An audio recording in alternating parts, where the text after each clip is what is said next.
현월TV 파스금 동지들께 문화 인사드립니다. 수요 기독교 핵심 길라잡이 시간에 현월TV 윤목사입니다. 지난 시간에 이어서 웨스트민스터 신앙고백서 서열이 문답 해설을 계속해서 진행하도록 하겠습니다. 금주는 제10강입니다. 은혜의 언약과 선택에 관한 20문답을 공부하도록 하겠습니다.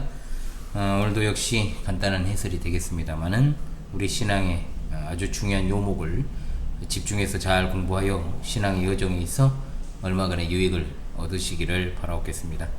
오늘 이제 은혜 언약에 관한 20문까지 공부를 하면 다음 주부터 구속자 예수 그리스도에 대해서 공부하게 됩니다. 자, 그럼 20문을 보며 시작하도록 하죠. 자, 제20문입니다. 하나님께서는 온 인류를 죄와 비참한 지경에서 멸망하도록 내어버려 두셨습니까? 답하기를 하나님께서는 다만 자신의 선하신 뜻대로 영원전부터 어떠한 자들을 영생 얻게 하시려고 선택하셨으며 은혜의 언약을 세우사 구속자로 말미암아 그들을 죄와 비참한 지경에서 건져내어 구원의 자리에 이르게 하셨습니다. 라고 했습니다. 은혜의 언약 또는 계약이라고 우리가 불릴 수 있는 이 은혜의 언약이란 무엇일까요? 일단 개념부터 정리를 하도록 하겠습니다. 인류의 시조이자 처음 창조된 인간 아담, 인류의 시조이자 대표자죠. 아담의 범죄로 말미암아 인간이 모두 다 타락해서 하나님과 원수가 되고 진노 아래 놓이게 되었습니다. 그래서 인간은 죄와 사망의 종노릇을 하는 비참한 상황이 되었죠. 그러나 하나님께서는 그대로 인간들을 내버려 두지 않으시고 인간이 일방적으로 파기한 행위 언약을 대신하여 은혜 언약을 체결해 주셨습니다. 은혜 언약은 범죄로 말미암아 영원한 벌을 받게 된 인간들 중 몇을 선택하시고 그들을 은혜로 값없이 구원하시기 위해 그리스도 안에서 인간과 체결하신 언약입니다. 이것을 갖다가 이제 은혜 언약이라고 부르는 이유는 뭐냐?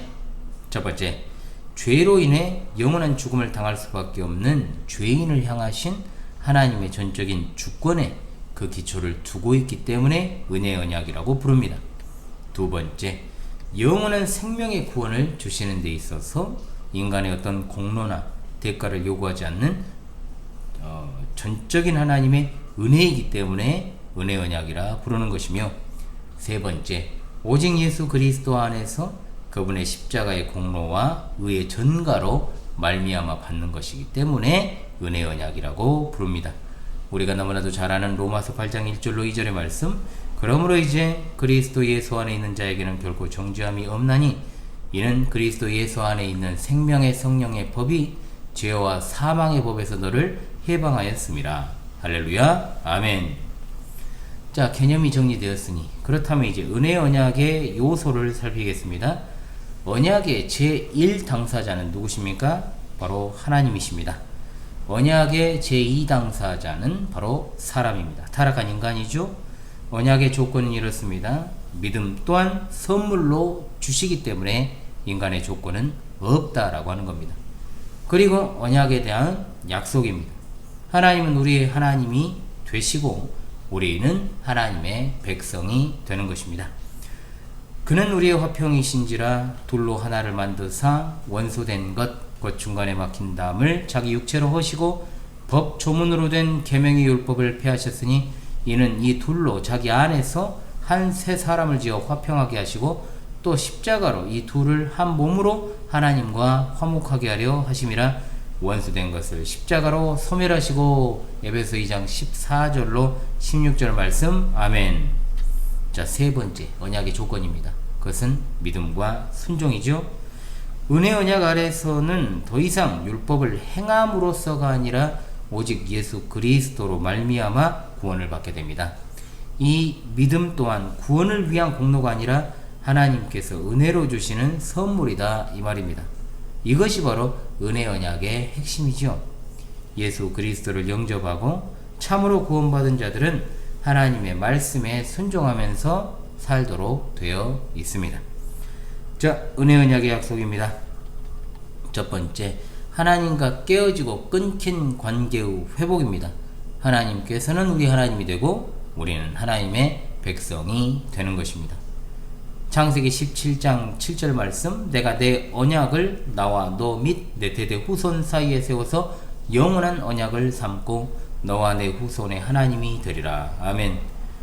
에레미야 31장 33절 말씀입니다.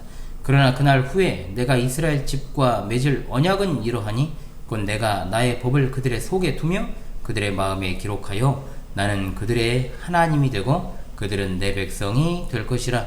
여호와의 말씀이니라. 아멘. 내가 그들에게 복을 주기 위하여 그들을 떠나지 아니하리라 하는 영원한 언약을 그들에게 세우고 나를 경외함을 그들의 마음에 두어 나를 떠나지 않게 하고. 에레미야 32장 40절 말씀. 아멘. 두 번째 약속입니다. 영원한 생명을 주십니다. 요한복음 3장 15절로 16절 이는 그를 믿는 자마다 영생을 얻게 하려 하심이니라. 하나님이 세상을 이처럼 사랑하사 독생자를 주셨으니 이는 그를 믿는 자마다 멸망하지 않고 영생을 얻게 하려 하심이라. 아멘. 자, 그렇다면 이제 은혜 언약의 특징을 좀 살필 차례가 되었습니다. 은혜 언약은 말 그대로 은혜의 언약입니다. 자, 은혜 언약은 은혜로운 언약이죠. 이것은 왜 은혜냐? 인간의 희생과 노력을 요구하지 않기 때문에 철저하게 은혜 중에 은혜입니다. 요한복음 1장 16절 말씀, 우리가 다 그의 충만한 데서 받으니 은혜 위에 은혜로라. 아멘. 두 번째, 은혜 언약은 삼위일체 하나님의 언약입니다. 은혜 언약은 성부의 사랑의 기원을 두고 있고 아들의 보증에 법적인 근거를 두고 있으며 성령의 효과적인 적용에 의해 죄인들의 삶 가운데 완전하게 체현되므로 삼위일체 하나님 단독의 주권적인 언약이다 라고 볼 수 있게 되는 것입니다. 자, 두 번째, 파기되지 않는 영원한 언약입니다.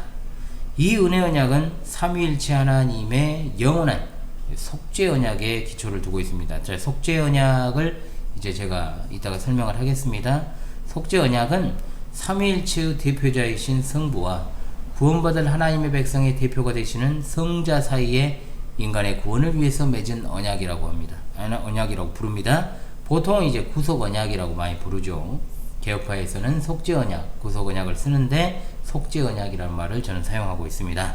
그 속죄 언약에 기초를 두고 있는 신실하고 진실하신 하나님께서 직접적으로 보증하시는 언약이기 때문에 결코 파기될 수 없는 영원한 언약입니다. 내 집이 하나님 앞에 이같이 아니하냐? 하나님이 나와 더불어 영원한 언약을 세우사 만사에 구비하고 견고하게 하셨으니 나의 모든 구원과 모든 소원을 어찌 이루지 아니하시랴. 사무엘하 23장 5절 말씀. 아멘. 자, 그럼 여기서 잠깐 속죄 언약에 대해서 설명을 좀 드리도록 하겠습니다. 자, 속죄 언약이란 무엇일까요? 영원에서 성부와 성자 사이에 체결된 언약을 속죄 언약이라고 부릅니다. 인간은 하나님의 명령을 거역한 죄악으로 인해서 전적으로 부패했고 구제불능의 무능력 상태에 놓이게 되었습니다. 하나님의 특별하신 배려가 없었다면 인간은 다시 소생할 수 없이 그렇게 되고 말았을 것입니다. 이 같은 사실을 하나님께서 영원에서 아시고 영원에서 죄인의 죄를 속량하시기로 뜻을 정하시고 죄인의 죄를 속량하시고 구원하시기 위하여 영원에서 언약하신 겁니다. 속죄 언약에 있어서 성자 하나님은 속죄 언약의 보증인이시자 대표자가 되십니다. 히브리서 7장 22절 말씀, 이와 같이 예수는 더 좋은 언약의 보증이 되셨느니라. 아멘. 성자는 하나님의 율법적 요구를 만족해 하기 위해 죄인을 대신하여 형벌을 받으셨습니다. 사실 속죄 언약은 중보자로서의 그리스도에게 있어서 행위 언약이라고 할 수 있습니다. 왜냐하면 속죄 언약은 하나님의 율법의 요구에 응하여만 하기 때문에 그렇습니다. 속죄 언약에 있어서 성자의 사역은 선택받은 자들을 구원하시는 일이기 때문에 선택교리와 속죄교리를 혼동하는 경우가 있는데, 선택은 필연적으로 속죄 받은 자들이 구원받게 되는 것을 의미하는 것이요, 속죄 언약은 죄인을 구원하시기 위한 하나님의 그 은혜로운 방법이라는 사실을 알아야 하는 겁니다. 자, 그렇다면 셋째, 보편 언약이 아닌 특별 언약이 바로 은혜 언약입니다. 모든 인류를 향한 것이 보편적인 것이죠. 자, 보편 언약 아닙니다. 그래서 우리가 보편 구원론을 배제하지 않습니까? 영원전에 하나님께서 구원하시기로 작정한 자녀들만 여기에 포함된다는 뜻에서 특별 언약 또는 제한적 언약이다라고 부를 수 있는 것입니다. 너무나 여러분 우리가 중요하게 여겨야 될 말씀, 요한복음 17장 9절입니다. 내가 그들을 위하여 비옵나니 내가 비옵는 것은 세상을 위함이 아니요 내게 주신 자들을 위함이니이다. 그들은 아버지의 것이로소이다. 아멘. 자, 네 번째, 조건적이지만 무조건적인 언약입니다. 분명히 은혜 언약은 하나님의 무조건적인 선택에 기초하고 있고 또한 인간이 믿고 순종하는 것을 조건으로 합니다.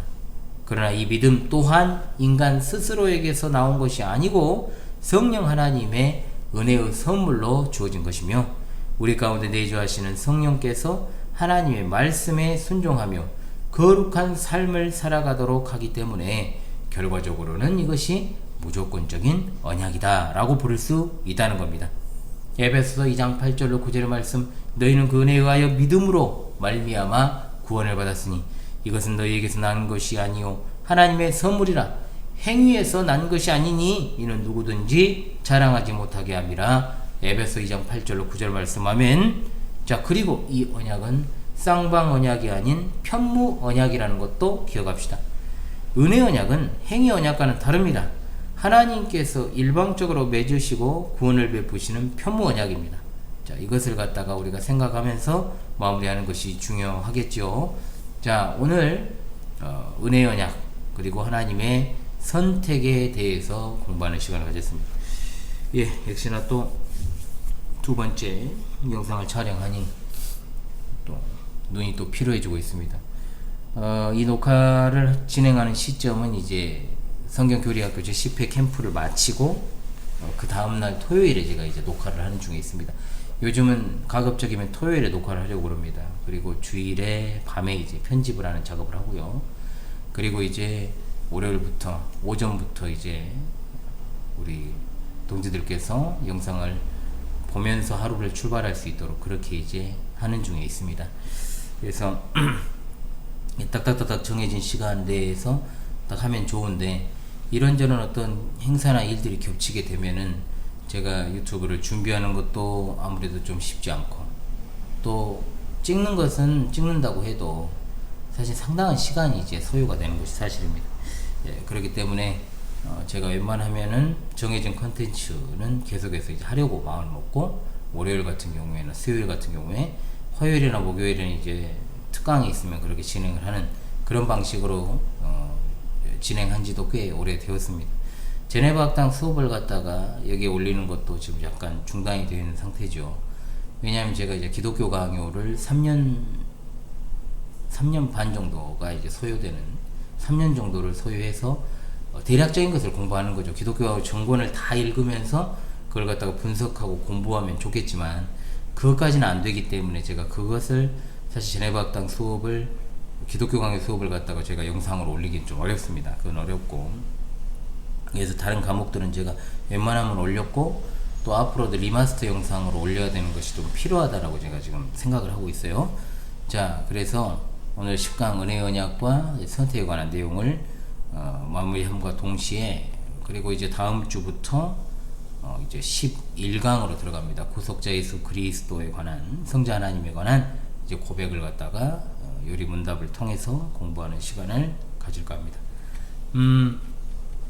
이번 주 같은 경우에는 이제 어제부터 이제 성경교리학교 제가 캠프 영상을 편집해서 올렸겠죠. 이제 미리 이제 녹화를 하니까 이렇게 어떤 시차적인 어떤 차이가 좀 발생을 합니다만은 예, 그래서 그러한 어떤 영상들을 통해서도 그저 우리가 이런 일을 했구나 이걸 갖다가 밝히기 위해서 제가 그 영상을 올리는 것은 아닙니다.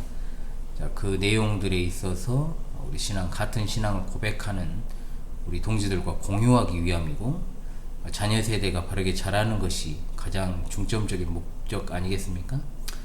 가끔가다 우리 성도들이 이제 자녀 세대들에게 참 큰 혜택을 받았다 뭐 그런 이야기들을 하셔요. 그런데 정작 본인들이 큰 혜택을 받고 있다는 생각을 먼저 해야 되는 겁니다.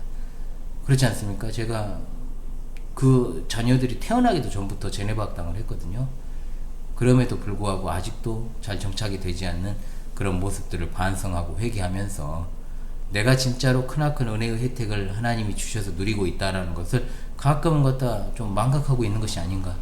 단지 자녀들이 어려서부터 이런 복음을, 진리를 접할 기회가 많다고 해서 자녀들이 반드시 또 바르게 자라는 것도 아닙니다.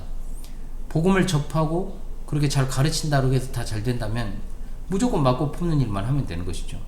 그러나 우리는 결과에 대해서 어떤 것도 사실 확신할 수 있는 것이 없습니다.